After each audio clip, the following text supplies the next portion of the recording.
The Dragon Balls are some of the most important and influential relics in all of anime. It's the hunt for these items that not only kickstarted so many plots within the Dragon Ball franchise, but the entire franchise itself. Throughout the years, the Dragon Balls have come in many shapes and sizes, with new lore, rules, and characters coming in with just about every iteration of the Wish Orbs.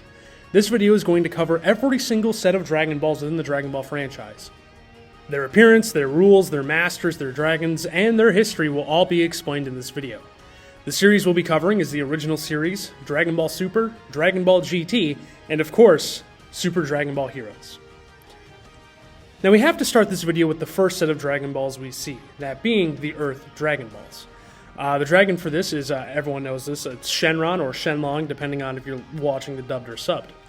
Shenron is a green dragon with red eyes whose design is heavily inspired by Chinese depictions of dragons. Now Shenron's master is Kami or Dende as the series later goes on. As for the rules, there are 7 Dragon Balls, each of which are about the size of one's palm, being a glossy orange color with red stars. After being summoned, the sky turns dark and Shenron can grant one wish. After the wish is granted, the Dragon Balls scatter across the globe after turning into stones. After a year has passed, they can be reused. However, even though they turn to stone, they can still be collected if one were to identify the stone as a Dragon Ball. Kami is the creator of the Dragon Balls, and when he dies, the Dragon Balls go with him. Furthermore, because Piccolo and Kami have their lives tied together, the same applies as if Piccolo were to die. As for limitations, it's pretty well known by now that Shenron can't do anything that is beyond the power of his creator, being, Kami or Dende. Most of the wishes that get rejected by Shenron are due to him affecting a target/opponent that's stronger than the dragon himself. To go over some examples of this being relevant, we see that Shenron flat out states he can't kill Nappa and Vegeta as they're stronger than Kami. Another example of Shenron's limits is that sometimes we're not even sure of what he doesn't even know what he's capable of. We see this when he asks to resurrect beings across space, and he's like, maybe I can do it, we'll see. And we also know that Shenron was incapable of reverting the 2 cyborgs, 17 and 18, back to humans, as it would have made them much weaker. He did, however, remove their bombs, as he states it didn't make them any weaker, nor does it change their being. Now, moving on to rule changes, the first time Shenron gets tweaked is in the middle of the Cell Saga right before the Cell games. When Dende becomes the new Kami, he adds more wishes to be similar to Purunga, but, at the request of the Z-Fighters, he makes it so Shenron can still resurrect multiple people at a time. Now, this is at the cost of him being able to only grant 2 wishes instead of Purunga's 3. He still cannot revive people who have already died. The next time Shenron gets anything changed about him is within Dragon Ball Super Superhero, when Dende upgrades him to be capable of performing the latent potential ritual that Grand Elder Guru could perform in the Namek Saga. Now, moving on to history or fun facts, this is just little trivia that, is without the series, or just stuff that I think is kind of cool or funny. The first wish on any of the Dragon Balls in the series was made by Oolong in the Emperor Pilaf arc. He wished for a fresh pair of panties, stopping Pilaf from wishing world domination. Obviously, as I'm sure most of you know, Dragon Ball was a jokey series, and thus the first wish on the Eternal Dragon God was just, a jokey wish. The first person to be revived with Earth's Dragon Balls is Upa's father, Bora. His revival comes after Goku and friends beat the fighters of Fortune Teller Baba. For the next one, Shenron fucking dies. Okay, jokes aside, this does happen. Demon King Piccolo wipes him after wishing for his youth. This puts the Dragon Balls under until Goku meets Kami, where Kami then explains he can revive Shenron, so Shenron can revive Chaozu, Krillin, and Roshi. Shenron is the only one of all the dragons to die in such a direct way, but this does directly display how limited his power is, as even in the original series, he gets negged. Even more interesting detail about this fact is how Shenron gets resurrected. We see that there's a figure of Shenron that Mr. Popo glues back together. From here, Kami just beams him back to life, and this is something that we'll see when we talk about Purunga a bit later. Shenron's appearance in the Buu Saga is pretty funny, as it immediately contradicts the rule changes Dende sets up in the Cell Saga, as Shenron can grant 3 wishes. Shenron's first appearance in Dragon Ball Super really displays Shenron's vast knowledge of the universe. He's able to give a history lesson about the Super Saiyan God, but he also is aware of Beerus' existence and even fears him when he realizes he's at Bulma's party. In the most recent appearance of Shenron, we see him refer to Piccolo as Master Piccolo. Also in this moment, Shenron does Piccolo a favor by giving him a bit extra power, which allows Piccolo to unlock Orange Piccolo. Excluding the Super Dragon Balls, this has got to be one of the strongest feats we see from any set of Dragon Balls. as a whole, as Piccolo goes from being on par with Gamma 2 to potentially on par with post-Granola Goku and Vegeta. And now this is like a funny one. Shenron appears in 8 of the 13 original Dragon Ball Z movies. This number goes from 8 to 7 if you discount Broly's Second Coming. Obviously, this is over half of the original Dragon Ball Z films, but what's funny about this is that this means Shenron appears in these movies more often than Vegeta, who's only in 6 of the original Z movies. If you count the movies belonging to the Super Canon, this still holds true, as both characters appear in all 4 films. Now that we have the first set of Dragon Balls out of the way, let's move on to some early DBZ with the Namekian Dragon Balls. Its dragon is Porunga. Now Porunga is like Shenron, but swole as fuck. They have similar colors of green skin, tan bellies, and red eyes, but Porunga definitely hits the gym with his massive shoulders, pecs, and six-pack. Now, the master of the Namekian Dragon Balls is the Grand Elder Guru, and once Guru dies, he passes it on to Muri. Now, as for the rules, the Namekian Dragon Balls have the same appearance and number as Earth's Dragon Balls, but they're way bigger, with them needing to be held with one arm at a time. One of the biggest differences with Porunga as compared to Shenron is his ability to grant 3 wishes instead of Shenron's 1 and then 2. For Porunga to be summoned and wish granted, the grantee must be speaking Namekian. Similarly to Shenron, the sky goes black when Porunga is summoned. After the wishes are granted, the Dragon Balls return to stone and scatter across the planet for 1 Namekian year, which is approximately 130 Earth days. The Namekian Dragon Balls show us that the balls follow whoever is the Grand Elder Namekian as they follow Guru once he is transported to Earth. Similarly to Earth's Dragon Balls, if the Grand Elder were to die, the Namekian Dragon Balls will turn to stone. Now, as for limitations, a big difference between Porunga and Shenron is the fact that Porunga can't revive multiple people at once. Although this is the case, he can revive people who have died before. The only rule change to Porunga's wish granting comes at the end of the Buu Saga, which reveals that Mori upgraded his powers so he can revive multiple people at once after Frieza invaded Namek. Now, moving on to history and fun facts, the Namekian Dragon Balls are first referenced by Nappa and Vegeta in Dragon Ball Z Chapter 20, which for those who don't know, it's like the middle of the Saiyan saga. And this reference is what leads to the entire Namek saga, with Krillin remembering this line and thinking that if they could make it to Namek, they could resurrect Kami, Piccolo, Tien, and Chaozu. This leads to what I think is a pretty cool character moment from Kami, where he states that he felt a form of racial nostalgia when he first created the Dragon Balls. The Namekian Dragon Balls are enveloped within their culture/tribes. Created by the Grand Elder, the 7 Dragon Balls got dispersed amongst 7 trusted village leaders. The Dragon Balls were then used as rewards for worthy warriors. This bit of lore is something that I think is really freaking cool and works as some expertly done / seamless world building to the Dragon Ball world. Porunga goes by many different names. Obviously, most know him as Porunga, but other characters refer to him as the real Shenron / the real Dragon God.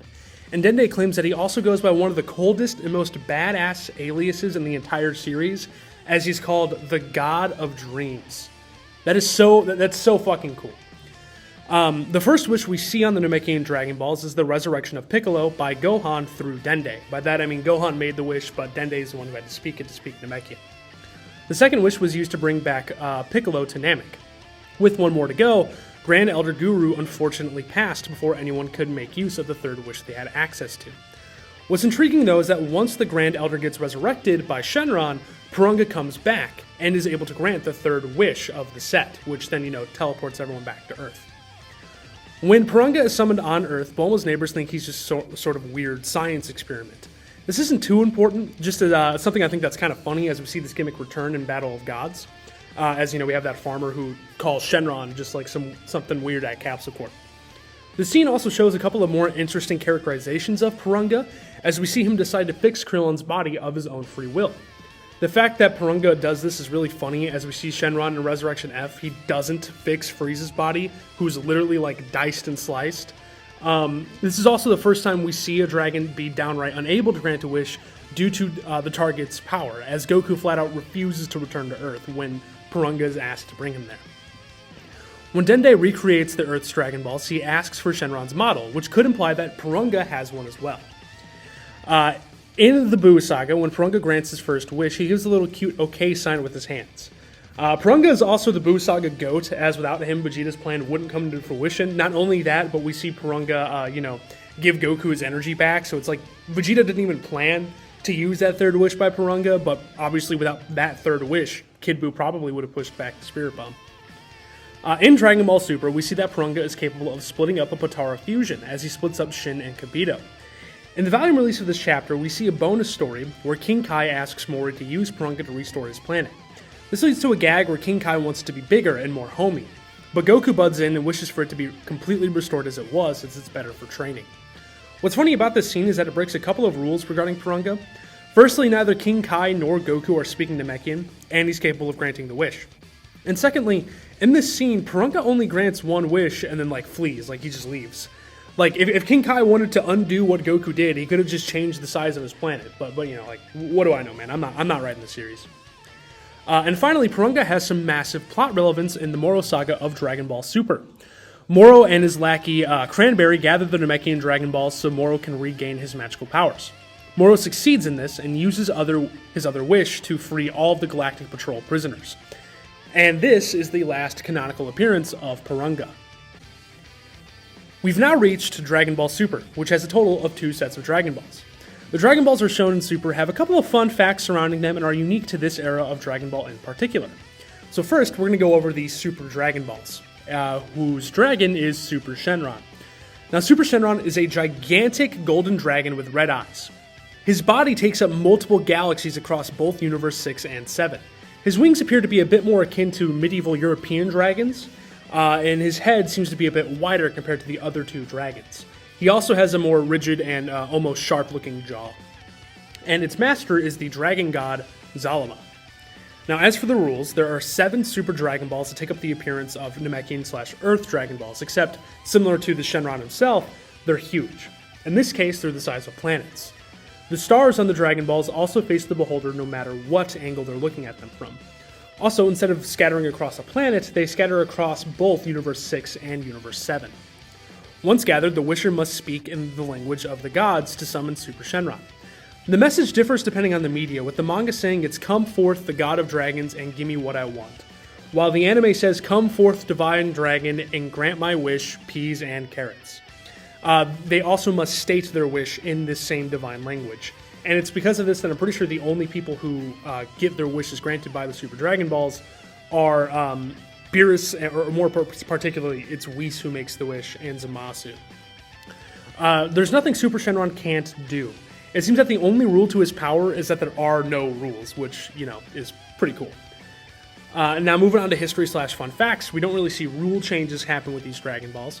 Even though we know of his existence, we never see Super Shenron's creator. We do know, though, that he created the Super Dragon Balls on the 41st year of the Dragon Ball multiverse, so that's something.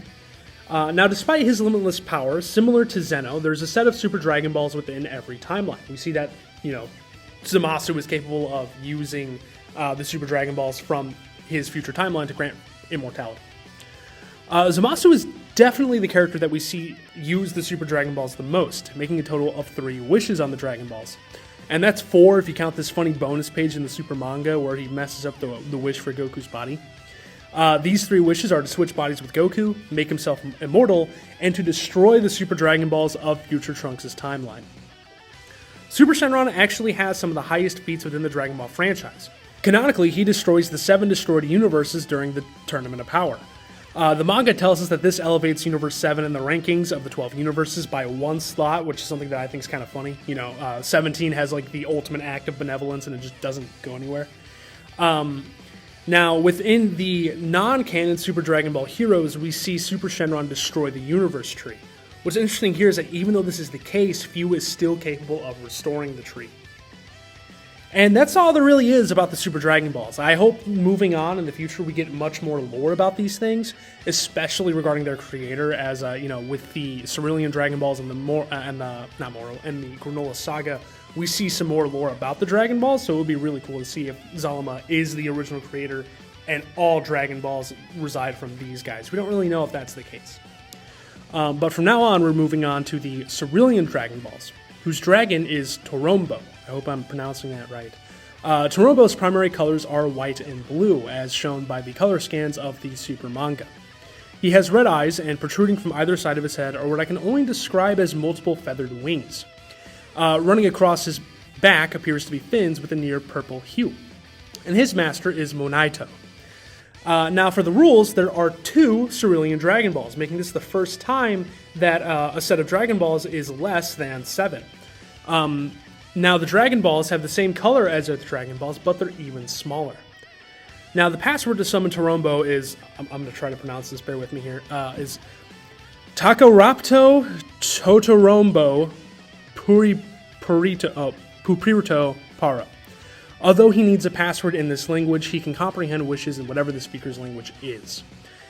From here, what we know of the Cerulean Dragon Balls is that they operate in the same manner as the Earth or Namekian Dragon Balls, and that they can only operate within the power of the Creator. Although this is the case, Torombo introduces conditional wishes, where he can grant wishes beyond his power at the cost of something from the wisher. Now, for history/fun facts, once again, we don't really see any rule changes here. The first wish chronologically within the Dragon Ball franchise was made with the Cerulean Dragon Balls.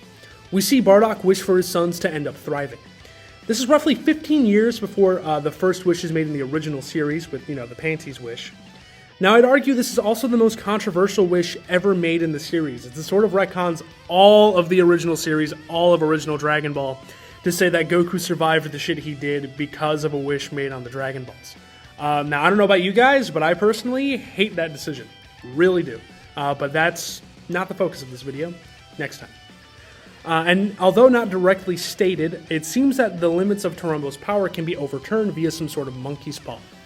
I mentioned the conditionality of the wishes with Gas and Granola, but both Granola and Gas become the strongest in the universe at the cost of getting their lifespan shortened, the latter of which to a significant degree.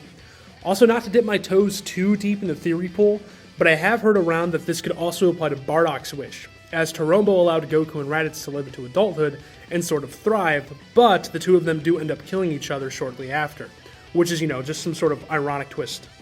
Now, I want to know what you guys think. Do you guys think this is true? Do you think if someone else were to make a wish on the Dragon Balls, and if it's like super strong, that Torombo will kind of screw him over in the end? And that's all we have for Dragon Ball Super. And now we reach GT.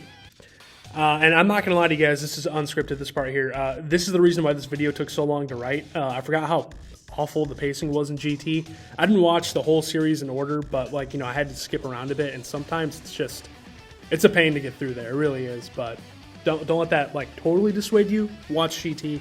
It's got some good stuff. And GT only has one unique set of Dragon Balls, but we're going to be here for quite a while, as I added a bonus section about everyone's favorite group of antagonists, the Shadow Dragons. But before that, we have a set of Dragon Balls to go over, the Black Star Dragon Balls. Now, the Black Star Dragon Balls, their dragon is Ultimate Shenron. Ultimate Shenron looks like normal Shenron, but bigger. For scale, we see his head alone seems to be the size of the entire sanctuary. He also has some color changes, with his scales being red and his eyes being yellow. And his master is the nameless Namekian/Piccolo. Now, as for the rules, the Black Star Dragon Balls look just like the normal Dragon Balls, but with, you guessed it, black stars. The Black Star Dragon Balls were the original Super Dragon Balls in that they can grant any wish with seemingly no limit. However, unlike the Super Dragon Balls, any wish on these balls come with a cost, that being that the planet they're wished on's destruction in about 1 year's time. Now, as moving on to history or fun facts, the Black Star Dragon Balls were created by the nameless Namekian before he split himself into Kami and Piccolo. The funniest thing about the Black Star Dragon Balls to me is that their existence is just sort of known by other credible characters, and yet they're never referenced. Dende, Mr. Popo, and King Kai know about them, and yet they're just never mentioned throughout the events of Dragon Ball Z. And the reason why I mention this is I feel like it could have been handy after, Piccolo fuses with Kami again, or in the Buu saga. It's who knows, maybe if they just used a really powerful wish to get rid of Cell or Buu, they could have then just gone on a pretty easy journey across the universe.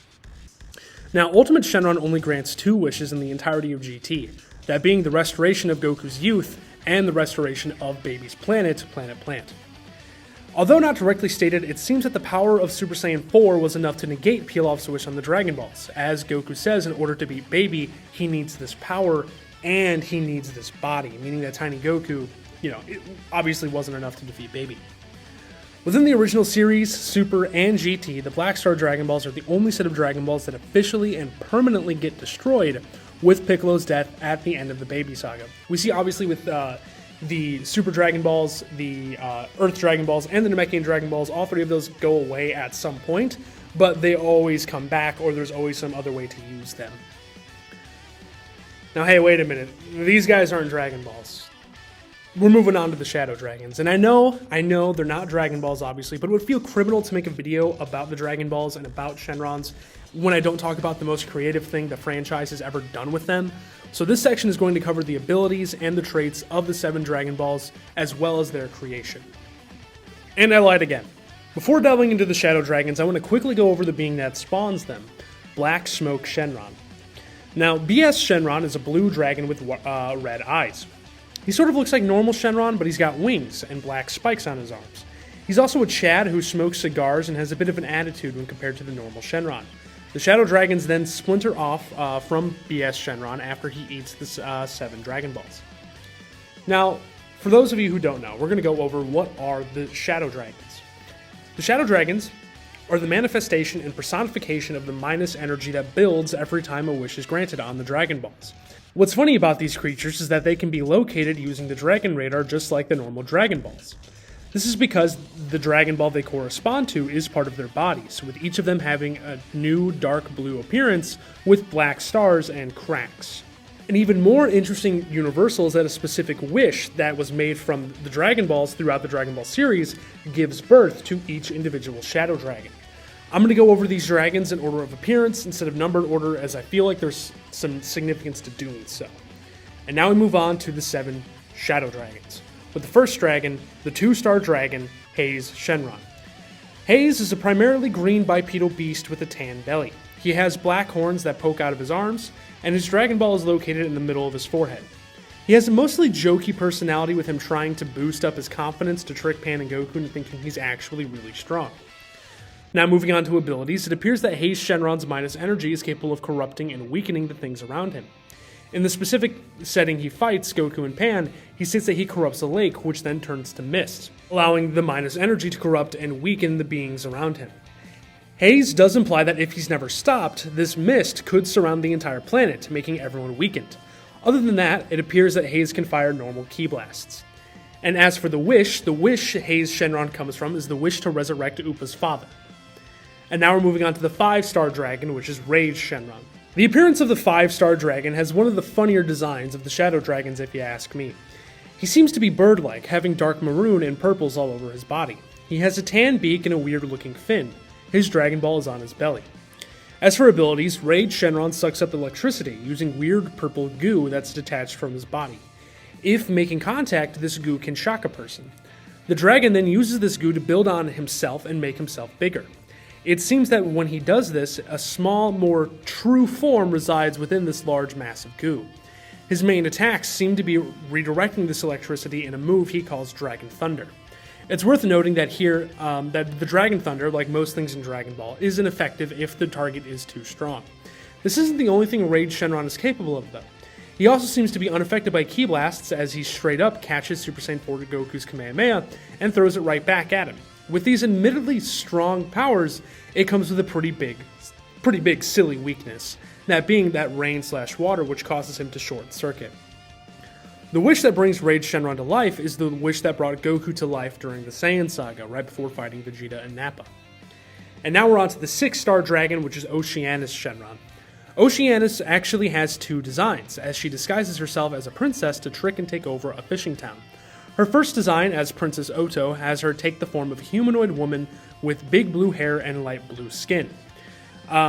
It seems that she has a yellow tail that comes out of the top of her head. And I believe that's a tail, but if it's something else, let me know in the comments. She wears a gown on top of that, the same color as her skin, but with a twinge of green.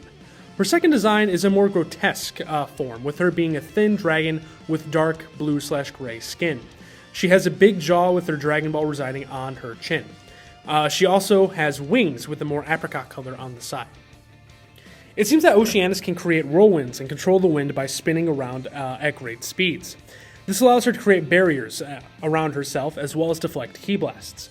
Offensively, these whirlwinds can create sharp air cutters that we see cut up a cliffside. I must add that Goku fights her by replicating this, and the two of them literally act as Beyblades, which is just really funny. And the wish that brings the 6-star dragon to life was the very first wish made on the Dragon Balls, that being Oolong's wish for some panties. Now moving on, we have the 7-star dragon, which is Natron Shenron. Natron Shenron. Natron Shenron is a big purple mole. He's got black claws and a Dragon Ball right in front of his forehead, like Haze before him. He has a very aloof personality, doesn't seem to understand what's going on, but he knows he wants to create some chaos and natural disasters. As for abilities, the main thing Natron Shenron can do is create earthquakes by going through the ground. He can also fire ki blasts through the ground, which is pretty cool.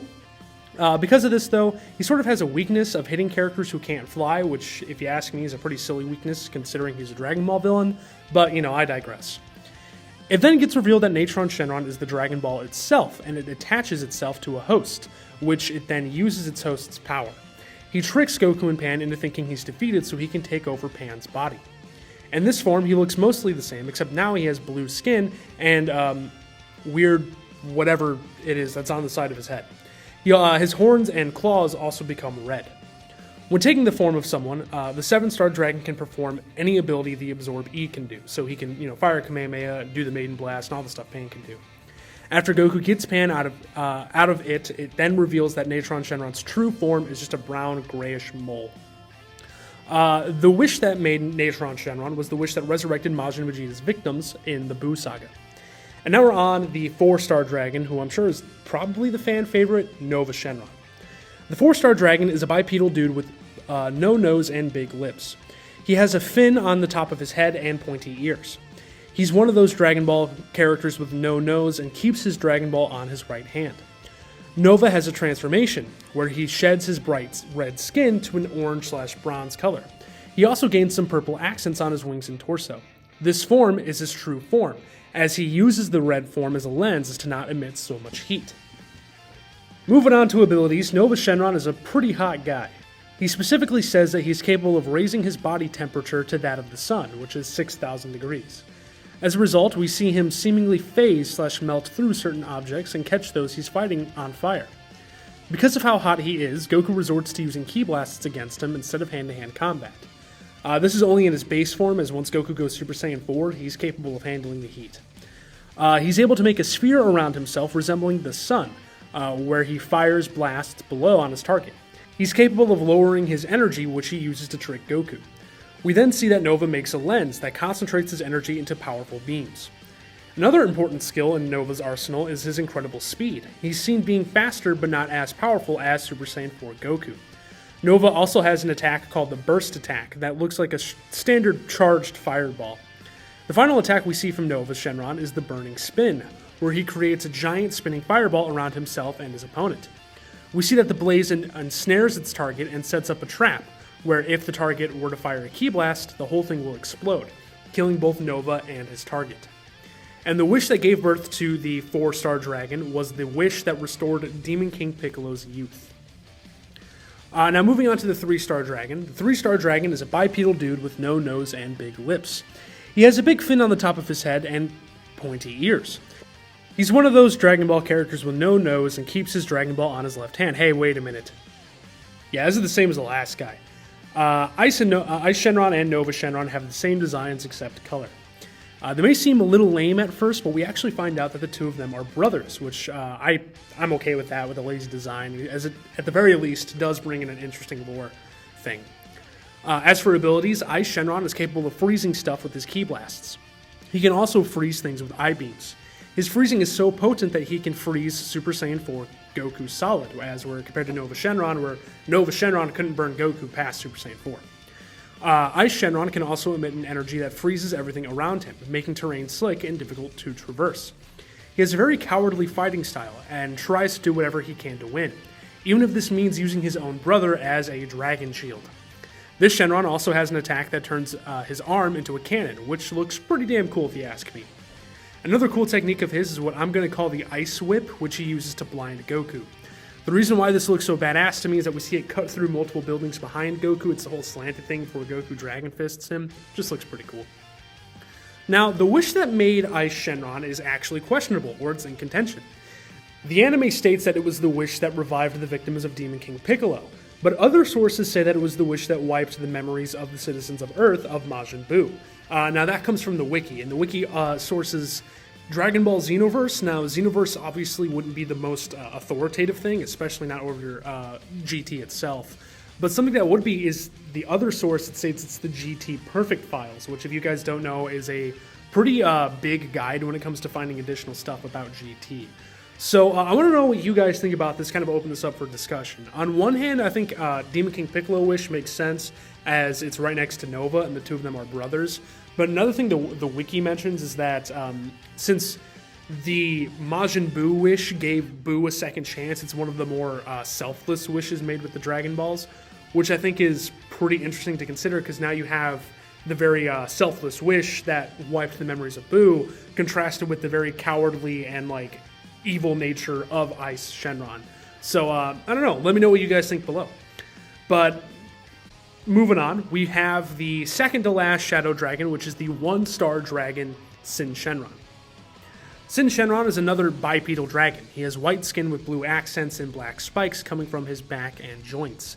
He has red eyes or red pupils and a mustache reminiscent of Chinese dragons. From what I've gathered, his design is quite polarizing. Some think he's like over-designed, but I personally don't hate it. I think he looks kind of cool. And his Dragon Ball is on the top of his head. As for abilities, Sin Shenron is overwhelmingly powerful, easily dominating a weakened Super Saiyan 4 Goku. He's also durable as fuck, tanking a ×10 Kamehameha and giving Goku one in return.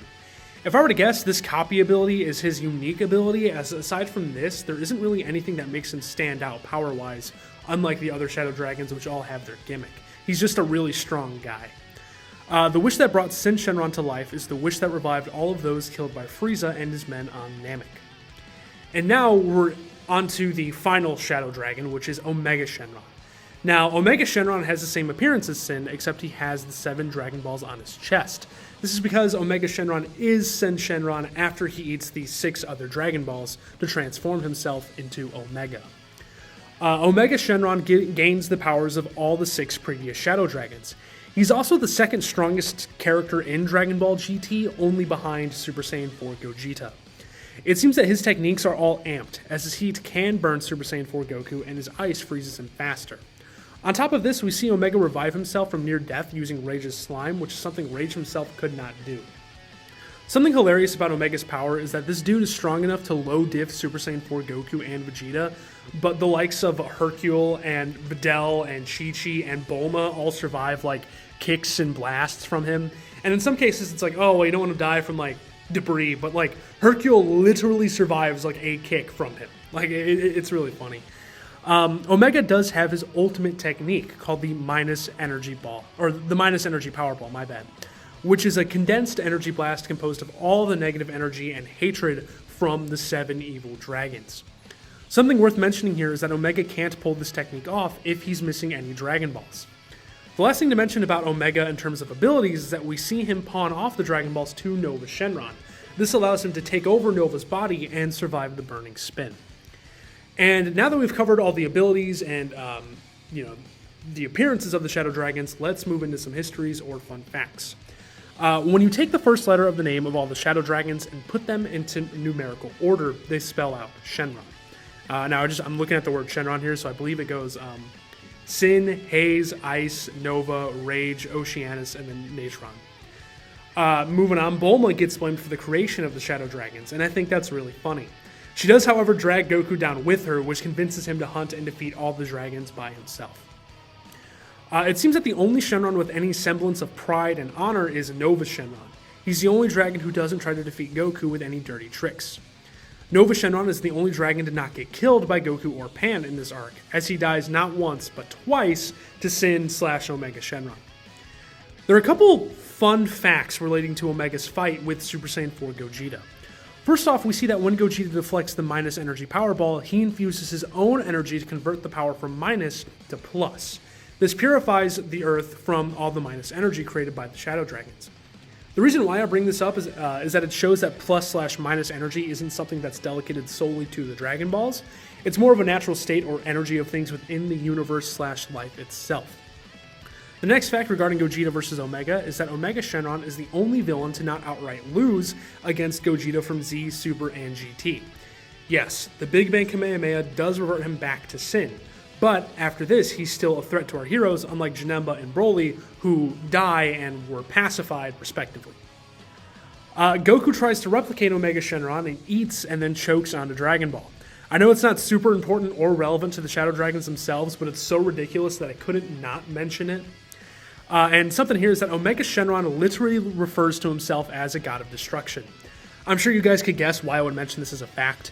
In the same little monologue, he says that he will lay waste to the whole universe with his minus power, meaning that this is another direct universal display of pure power pre-Dragon Ball Super, which is pretty rare. The last thing I want to mention about the Shadow Dragons is the end of GT, after Omega's defeat.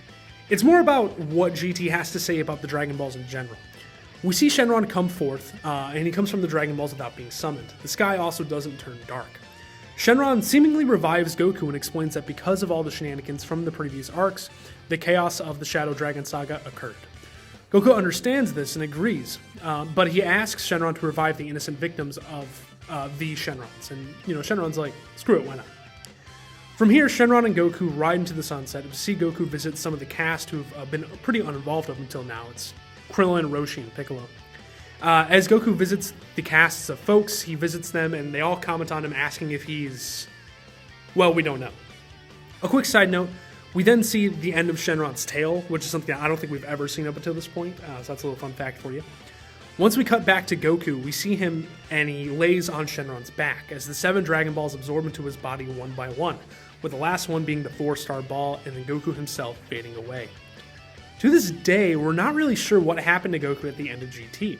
We see him return to watch the fight of his great-great-great-grandson has against Vegeta Jr., and once again, he returns in GT's movie, A Hero's Legacy, with the 4-star ball.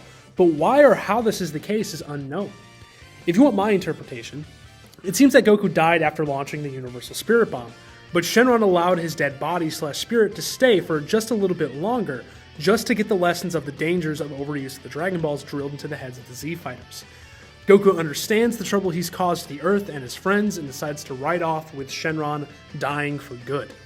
It seems that from here he acts as some sort of silent watcher of the Earth, seeing he and Vegeta's and his friends' descendants live on, only interfering as some sort of manifestation from the 4-star ball when his great-grandson is in turmoil. And I really like this, honestly, and the reason why I'm on this little tirade is that I think it's the most profound thing that Dragon Ball does with the Dragon Balls. Now, I'm not going to say it's the most plot relevant, as obviously the whole series starts from the quest for the Dragon Balls, but when we're talking about something that's original and creative past that, I don't really think this could be beat. And I think Goku, sort of coming from the 4-star Dragon Ball and being, this sort of guide and mentor to his grandson is very poetic when thinking about how Goku started, how Goku, loved and worshipped the 4-star ball because that's where his grandpa was. But I think with that, I think we're ready to wrap up GT, and we're going to talk about my favorite, your guys' favorite, Super Dragon Ball Heroes. And Dragon Ball Heroes has 2 sets of Dragon Balls, one of which is much more relevant to its plots than the other. And that is the first one, which is the Dark Dragon Balls, which appear throughout the arcs of Super Dragon Ball Heroes. The dragon of the Dark Dragon Balls is the very fittingly named Dark Shenron. Dark Shenron looks the most humanoid of all of the wish-granting dragons, if you ask me. It seems like he has a red and purple mane, yellow eyes, and a skull shape similar to normal Shenron. His skin is a dark purple, while his arms are a bit more human-like, with spikes coming out of their elbows and forearms. Now, the master of these Dragon Balls is Xeno Dende, who is corrupted by Mechagabura. The Dark Dragon Balls are the same size as Earth's Dragon Balls, except they take a dark red color with black stars. When initially created, the Dragon Balls scatter across different space-times instead of being bound to a single planet. After scattering, the Dark Dragon Balls attach themselves to a being nearby. Conveniently, they only attach themselves to the various villains of the Dragon Ball mythos. Once connected, it gives the victim a massive power boost and an enraged state. Even though it seems Dark Shenron's powers are limitless, if the wish is too great, it does take some time for the wish to come to fruition. The rules of the Dark Dragon Balls change as a result of Fuse experiments with the Demon Realm in the Big Bang Mission manga. Unfortunately, the scans I've been able to find of this are of poor quality. As mentioned previously, these Dragon Balls conveniently only attach themselves to the villains of Dragon Ball. In order, they are Frieza, Cell, or Cell X, Kid Buu, Demon God Buu, as he then absorbs Demon God Dabura, Turles, Janemba, Lord Slug, and Broly. Since these Dragon Balls give villains such a power amp, the main antagonists of the Dark Demon Realm mission of Heroes brainwashes them and uses their power to their own benefit. Now this really only comes in with Broly, I believe. During his first appearance, Dark Shenron actually fights, and I use that word in quotes, Trunks, stopping him from preventing Mechagora's wish to be granted. The second wish we see from Dark Shenron is Demigra's wish to have the opposite power as Demon Lord Mechagabora, granting him the power of light. And the Dark Dragon Balls return in Super Dragon Ball Heroes Big Bang mission, where the Crimson Masked Saiyan uses the Dragon Balls on Cooler and Frieza to have them defeat Hearts and Goku. They then appear at the end of the saga where Xeno Bardock uses them to separate the copy universe from the actual universe, setting everything back to normal, and draw out the power of him and his allies.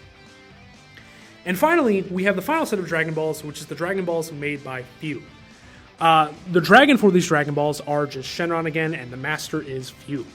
Appearance-wise, these Dragon Balls look the same as Earth's. The rules of these Dragon Balls never really come into the plot of the story, but if you ask me, given that Fu is the supposed creator, these Dragon Balls are most likely insanely strong, and given the scaling of Heroes, they could be the strongest Dragon Balls we've ever seen.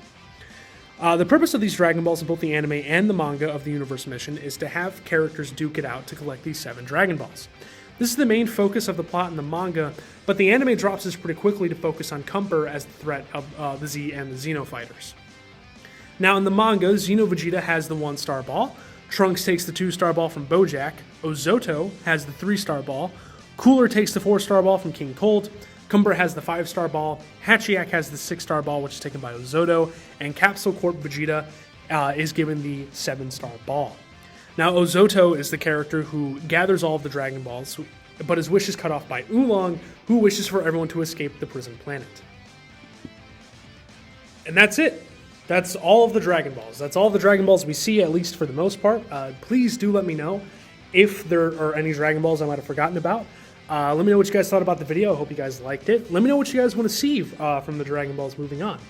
I think a revamped Shadow Dragon saga in Super could really work out. If it's almost like Granola-esque, where you know how that borrowed some aspects from the Baby saga. Let me know if you guys want to see that. I think the big thing for me about the Dragon Balls and how they're used is just sort of that in GT there's a very conscious effort to say, hey, don't use these so much. But in Super, the opposite is happening right now, where Bulma is just collecting them and then just making dumb wishes for it. So I think it could be possible that they might be setting up for such a saga. I don't know about you guys, but I also want to see more lore about the Dragon Balls. I thought it was kind of neat to see the rule changes with the Cerulean Dragon Balls and just getting more world building for Dragon Ball as a whole. I'm never not a fan of. So thank you guys so much for watching, and if you guys like more unscripted or you like the more opinionated stuff that I have, or the little segments I have in this video, obviously these are mostly informative, then I strongly recommend you check out my podcast series I'm doing with my good buddy. We're going over all the Dragon Ball Z movies. As of the time of recording this, only the first episode is out, but don't let that worry you. We do have the next, I believe it's 4 already recorded. We're just waiting to edit and upload them. So thank you guys so much for watching. I hope you all have a great day, and yeah, that's it. I'm out of here. I can't wait to see the comments on this one.